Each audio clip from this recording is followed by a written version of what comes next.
Afternoon, Andy. I'm good, man.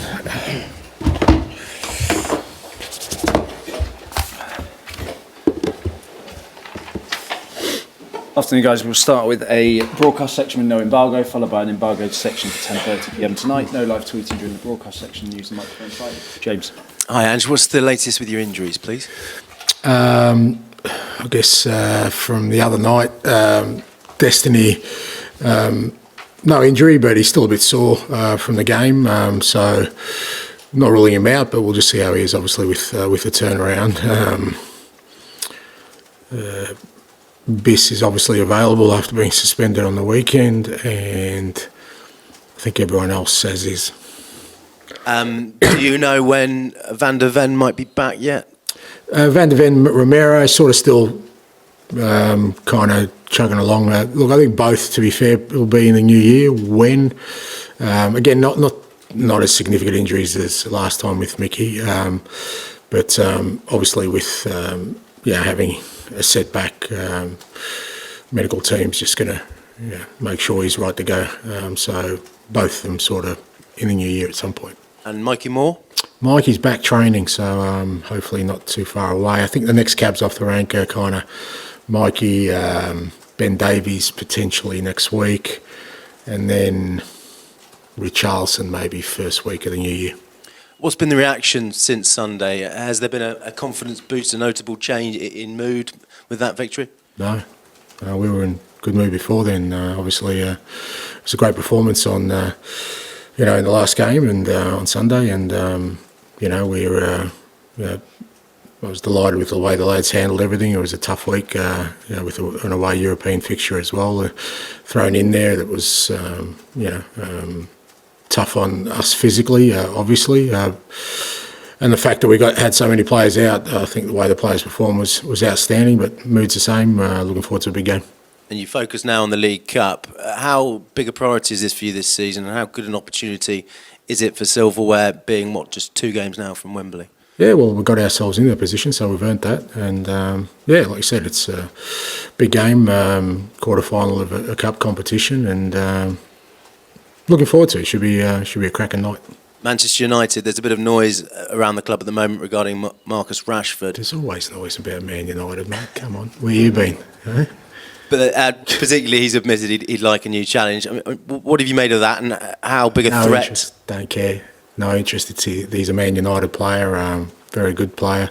They've got plenty of good players. But I manage my players, and I guess other managers will manage their own players. But in terms of Mark's situation, have no real desire to examine it any further. Okay, thank you. Thanks, bud. Ian. Hi, Ange, how are you? I'm good, bud. So you've reiterated many times, second season, trophy. Is this... I haven't reiterated many times. Yeah. But if you ask me a question, I'll answer it. So if you ask me 100 times, I'm going to answer it 100 times. But I'm not going to walking around with banners saying, I'll win things in my second year. But, ask me the question, I'll give you the answer, and it is what it is. Here's the question then. Now tell me, mate. Okay. You're so close if you win tomorrow night to getting your hands on a trophy. Can you almost feel like this game is the most important game of your season? No, I don't think quarterfinals is close. You get to a final, then you're close. There's still a fair bit of football to be played. All we can do is, be ready for tomorrow night. Like I said, good game. Big opponent.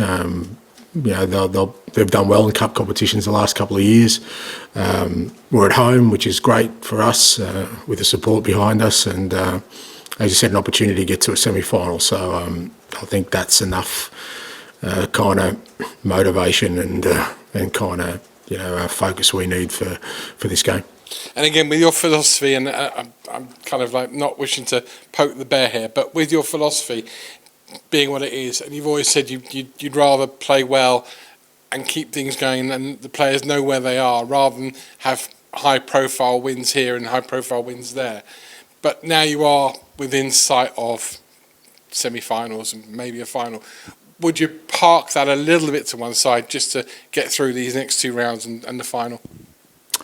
I want to win and I want to play well. I don't think that's anything new, and that'll be it tomorrow night. We'll go out there, try and play our football, and if we do, we'll be hard to stop, as we have been this year. Finally, a quick one on, you obviously won at Southampton brilliantly on Sunday, 5-0. Russell Martin was sacked straight after the game, the same day that Gary O'Neill lost his job at Wolves. Quick word on those two, and whether or not managerial careers in the Premier League are becoming more and more precarious, even since you've arrived in the last 18 months. Yeah, I think that's a fact, mate. You don't even get sacked in the morning now. You've got to change the song, mate. So, you know, it's crazy. I don't get it. I mean, I don't know what the average tenure of a Premier League manager is these days, but, you know, this notion that, you know, clubs want to bring managers in and build stuff, it just doesn't exist, because we all understand, you know, every one of us in our positions at the moment, is that the moment there's a bit of a wobble, they'll be coming from all areas. So I think Gary and Russell are two outstanding young managers who've got long careers ahead of them. Unfortunately, I think for them, they're beginning their careers. That's what a manager's career is going to look like. I think you're going to find that from now on, managers are going to have about 20 clubs on their CV, even the successful ones, because the ability for clubs to just stick with one person just doesn't seem like it's feasible anymore. So, but I've got no doubt both those guys will bounce back. They'll have, you know, learnt from their experience for sure, like we all do, and you know, hopefully in the not too distant future, they're back doing what they love. Thank you, Thank you. Hi, Ange. Lucas Bergvall impressed in the number 6 role on Sunday at Southampton. You've got Yves Bissouma back tomorrow. Just how tough a decision is that for you in midfield? Well, it's good to have an option there. Lucas did fantastically well the other night, and he has done in the last 2 or 3 games he's played for us. He's really made an impact. But the other night I thought he was really good. You know, in the first half he kind of, you know, showed a real maturity playing that role, discipline, real quality as well. So it's good to have that option. You know, having Biss available is great as well. So I'll make a decision tomorrow. But yeah, at the same time, that was Lucas's first start for quite a while, and he did tire noticeably in the second half. So we'll just have to see how he's recovered from the game. Fraser Foster's done well in net since coming in. Just for you, just how good has he been between the sticks? Yeah, he's been great, and no surprise to me. You know, I put him in my Europa squad. That's how highly I rated him, mate. And then finally, Yang Min Hook has arrived in the country. Have you had an opportunity to meet him yet? Yeah, he's been in the building the last couple of days, sort of, you know, having a good look around. Obviously, we can't register until the 1st of Jan, so he won't train with us, but I always feel it's good. You know, I had this experience at Celtic with the Asian lads we brought in, the Japanese Korean boys, bringing them in before Christmas allows them to settle in, especially off the field. You know, and that way, by the time we get to register them in a couple of weeks, they're already settled and can train fully. So, but yeah, it's good to see him around. He's been obviously doing some English lessons, which is great. He's already sort of conversing, and yeah, great to have him in the building. Thanks, Ange. Thanks, bud. Pass to Jay, please.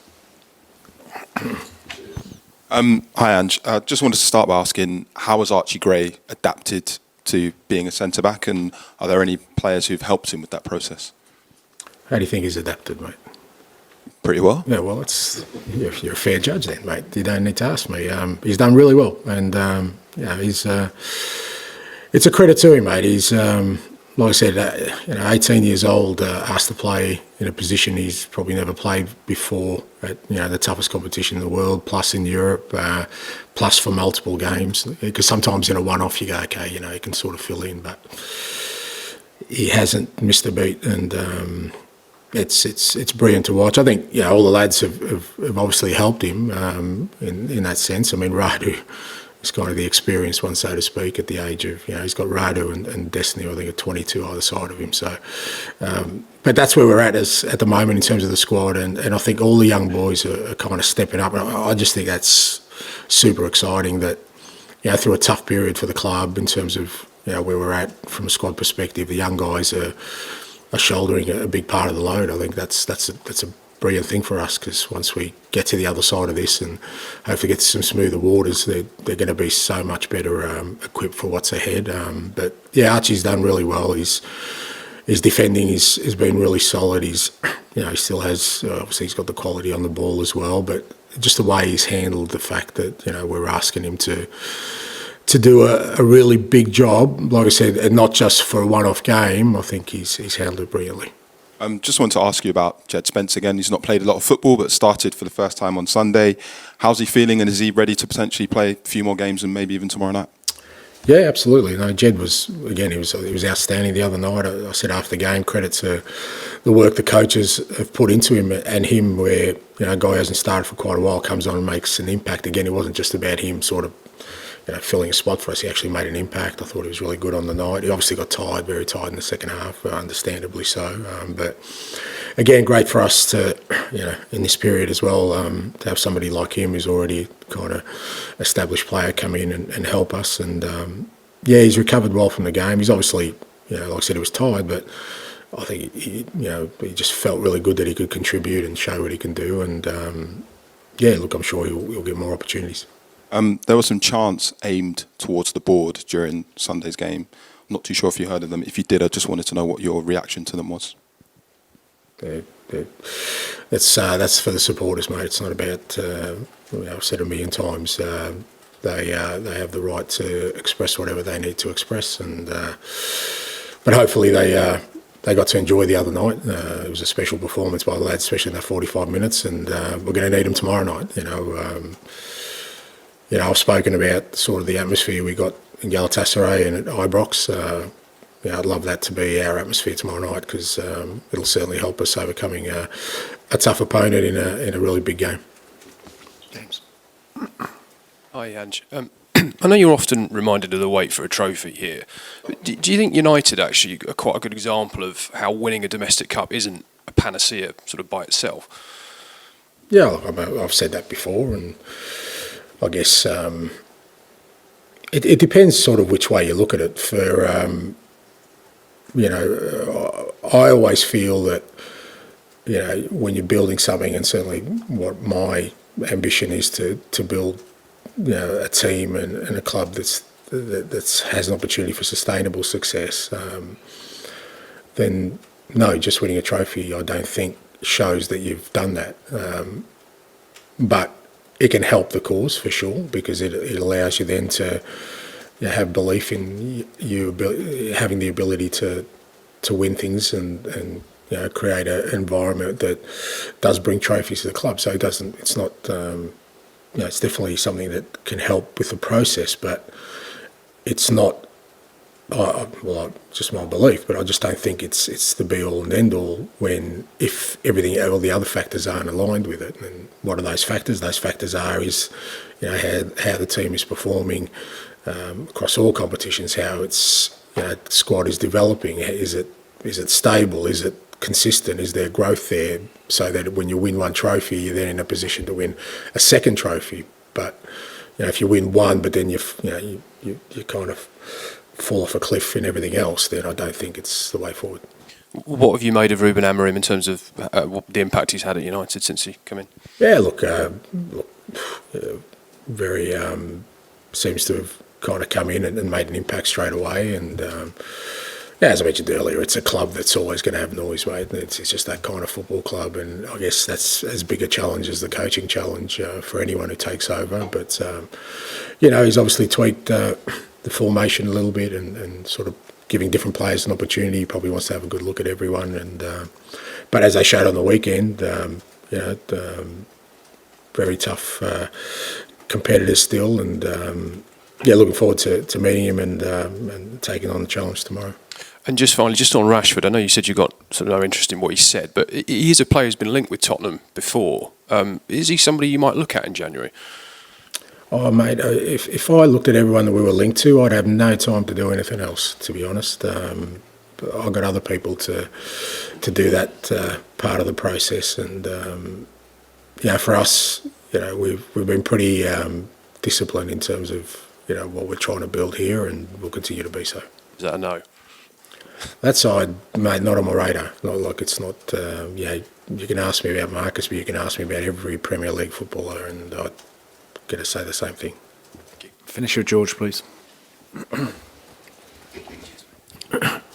Hi, Ange. You often talk about kind of when you've got the success to go back and look at the struggle before that. It kind of feels like this period has been part of the struggle with the injuries and the form. How kind of encouraged have you been by the green shoots kind of amidst that with the young players stepping up and Decky emerging as a leader and things like that? Yeah, well, I mean, that's kind of what, that's, as I said last week, I haven't lost any resolve or optimism about what we're building, because I do. I see plenty of growth in this group, and I guess people are kind of looking at our league position and our league form, and within that context, they're probably saying, well, there isn't things developing here, but if you strip it away and kind of look at the challenges we've had this year, with the injury situation, we're probably one result away from people saying we're going okay in the league as well. So, I just think with all these things, my view is just stay calm, stay focused. I see plenty of growth. Like I said, I mean, when you look at, even Pape Sarr, mate, he's still a young man and he's growing all the time. He's becoming a hell of a footballer. I just get so excited by all that. I just think, well, we're going to hit some smoother waters at some point. I believe that in terms of where the squad's at. And, these kind of players who are now carrying us through this tough period are just going to come out, absolute. You talk about mentality. They've got through that, not only got through it, but helped the club through it at such a young age. Anything they face after that is going to, they're going to be able to, crash through. So, for me, I certainly feel there's some real growth that has happened and is happening at the moment. And you mentioned the atmosphere there. The cup game against City was very good that night, wasn't it? I know it's kind of a cliche, but when it's a kind of a winner-takes-all match, how important do the fans become, especially sort of late on, I guess? Yeah, massively. Like I said, that night against City, it was a big game for us, and the whole atmosphere that night, the way we started the game, the way we played the whole night was.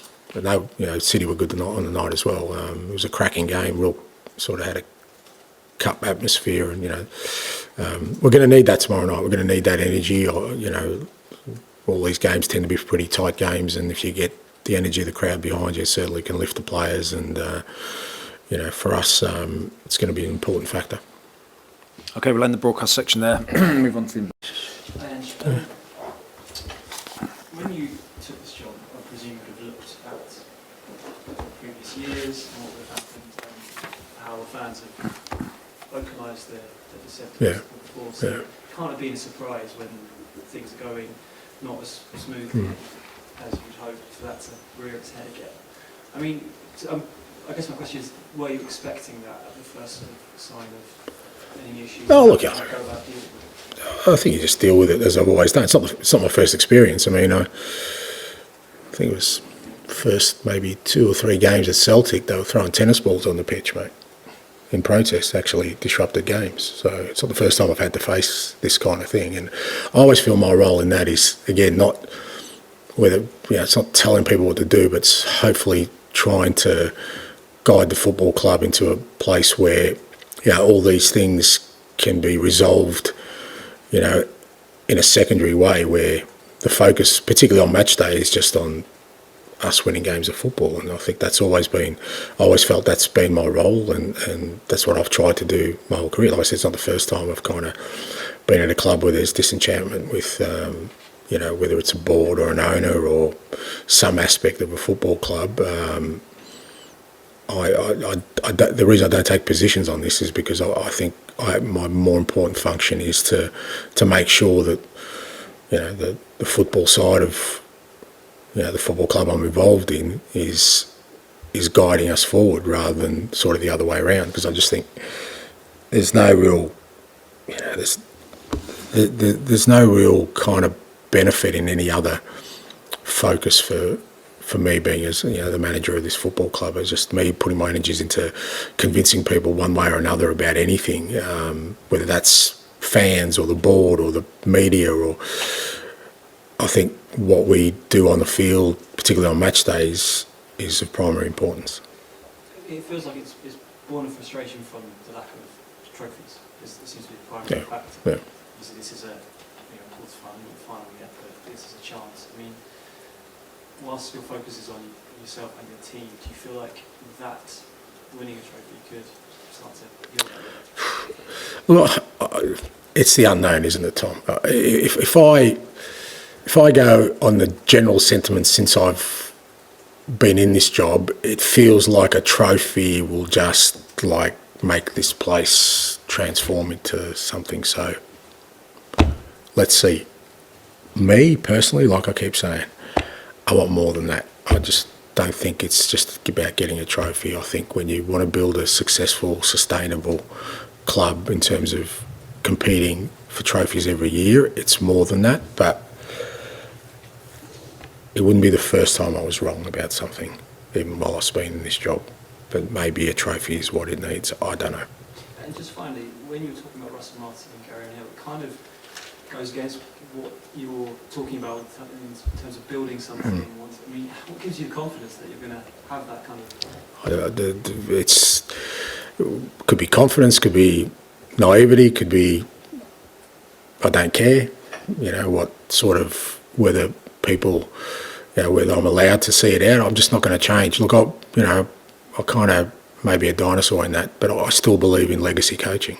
I still believe in doing things that will last and make a difference, and it goes in the face of everything else that's happening in the world of football. I mean, you guys will know better than me. I don't know what the average tenure of a Premier League manager is, but I hazard to guess be less than 18 months probably. I see very rarely managers going beyond their second year unless they've won something or the club's stuck by them for some particular reason. So, but I just, I keep saying I kind of feel blessed that I'm kind of, at the stage of my career where I am, where, I'm just not interested in any other kind of methodology in terms of coaching, of just going in and, winning something and then moving on and then winning something else. It's, I still believe in, the things I enjoy, like I said, stuff that lasts, and no one's found a way yet to do that in a quick manner.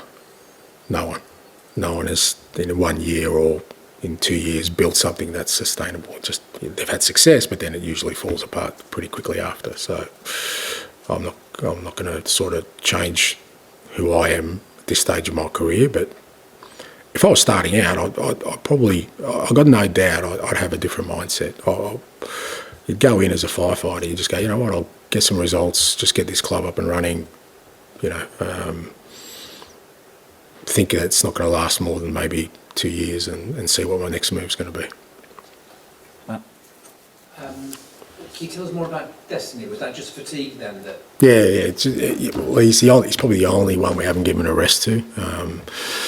So he actually wanted to continue on the night, so we but obviously the game had started well, so we took him off. And it's just fatigue, and again, the reality is if he plays tomorrow night, he won't play Sunday or vice versa, because he's one of the few.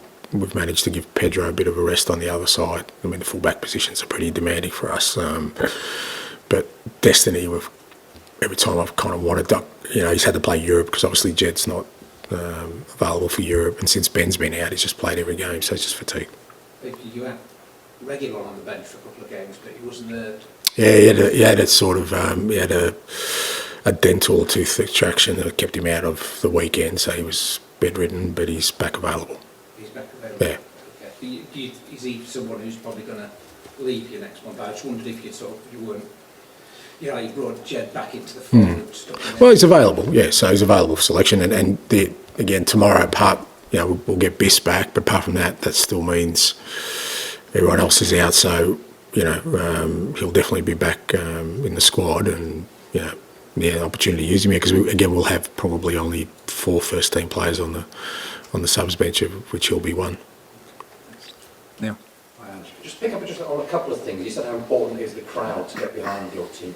Conversely, have you experienced in your career when negative reaction from the crowd has impacted the team? Does it impact them, this sort of noise around even on the pitch? I think it does, in terms of, like I said, you when you play at home, I think it can be a major advantage when the sort of support is you know, all aligned with everything else at the football club, for sure. It does help, but at the same time, you can't mandate that. You can't tell people how to feel, as I keep saying. So, you know, if there are, you know, sort of fractures in that, then of course you're not getting the maximum out of your care like anything else in sort of your organisation. But you know, so it can have an effect. Again, well, at the same time, you know, we as the people out there, and particularly the players and myself on game day, we've got to be able to still maintain the level of performance to get the job done irrespective, and hopefully that means that, you know, we bring everyone along on the journey. Can I just ask you one other thing about Russell Martin? Just strike from the outside, I don't know if you want to go there. It just seemed a bit cruel that he gets wheeled in post-match, has to stand up front of the cameras and gets sacked 10 minutes later or something. As a fellow manager, do you get that feeling as well? Do you think that was wrong? Is there a good way of doing it? I really don't know, but it's such... I don't know, we've lost all sort of modes of respect in our society where, you know, guys are in jobs and they're putting up, you know, names of who's going to replace them while they're still working, or that, you know, they're going to get... I mean, it's just, you know, we've crossed that line now, and it's pretty much open slate. You can do it whatever you like. You can do it in any way you like, and no one's going to say anything about the fact that a man who, you know, whether it's Russell or Gary, you know, I'm pretty sure 24/7 have just done everything in their power to you know, it's not for the want of trying, and their families, and yet, you know, we just so, as a society, we're just so quick to just throw people in the trash and just like move on really quickly with no thought or any care around it. I don't know if there's a good way or a best way of handling. That's why I've left before it's ever happened to me, mate. I kind of jump out before that comes my way. But I guess it's just, like I said, we've crossed that line now. I think it's open slather, and I get people say, well, managers have always been sacked, but I just think now it's gone beyond that, where we forget there's a human being involved. This job is the hardest job now in any walk of life. We used to say politics, this is harder than any job, because, like I said, the tenure and the longevity of this role now means that you go into it, very few are going to come out of it without any scars. I'd job from the Prime Minister then. Oh yeah, oh mate, come on. Yeah, I mean, how many times he has an election, every, I don't know, few years. I have one every weekend, mate. Yeah, no, that's what I'm saying, mate. We have an election every weekend, and I either get voted in or out. Okay, well, good. Thank you. You too, mate.